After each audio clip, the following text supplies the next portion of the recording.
listen a while, you gentlemen all that are in this bower within, for a story of gallant bold Robin Hood I purpose now to begin. What time of the day, quoth Robin Hood then, quoth Little John, 'tis in the prime.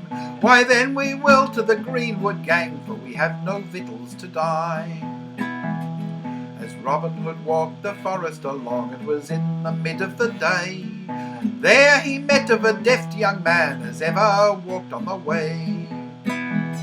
His doublet it was of silk, he said, his stockings like scarlet shone, and he walked on along the way to Robin Hood then unknown.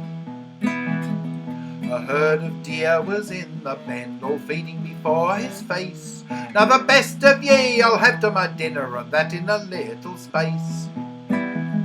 Now the stranger he made no mickle ado, but he bends on a right good bow, and the best buck in the herd he slew, 40 good yards in full throw.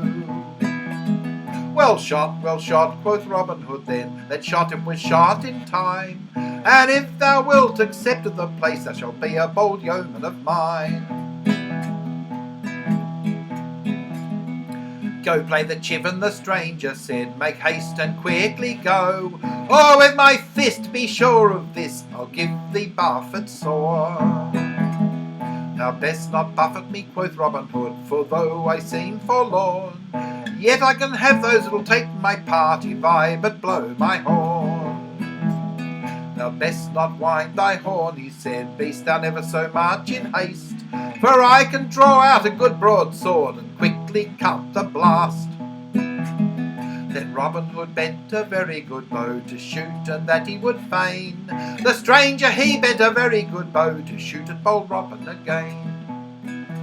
Hold thy hand, quoth Robin Hood, to shoot it would be in vain, for if we should shoot the one at the other, the one of us may be slain.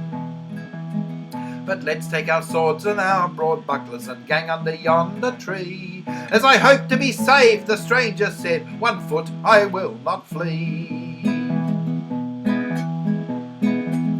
Then Robin Hood lent the stranger a blow, most scared him out of his wit. Thou never felt blow, the stranger he said, that shall be better quit. The stranger he drew out a good broadsword and hit Robin on the crown, that from every hair of bold Robin's head the blood ran trickling down. God a mercy, good fellow, quoth Robin Hood then, and for this thou hast done. Tell me, good fellow, what thou art, tell me where thou dost won. The stranger then answered bold Robin Hood, I'll tell thee where I did dwell. In Maxfield was I bred and born, my name is young Gamwell. For killing of my own father's steward, I'm forced to this English wood, and for to seek an uncle of mine, some call him Robin Hood. But art thou a cousin of Robin Hood's then, the sooner we should have done. As I hope to be saved, the stranger then said, I am his own sister's son.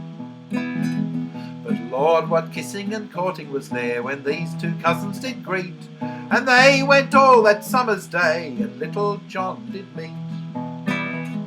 But when they met with Little John, he there unto him did say, O master, where have you been? You have tarried so long away.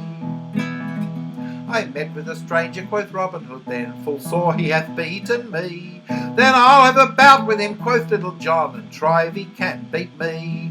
No, oh no, quoth Robin Hood then, Little John, it may not be so, for he's my own dear sister's son, and cousins I have no more. But he shall be a bold yeoman of mine, my chief man next to thee, and I Robin Hood, and thou Little John, and Scarlet he shall be. And we'll be 3 of the bravest outlaws that is in the north country. If you'll have any more of bold Robin Hood, in his second part it will be.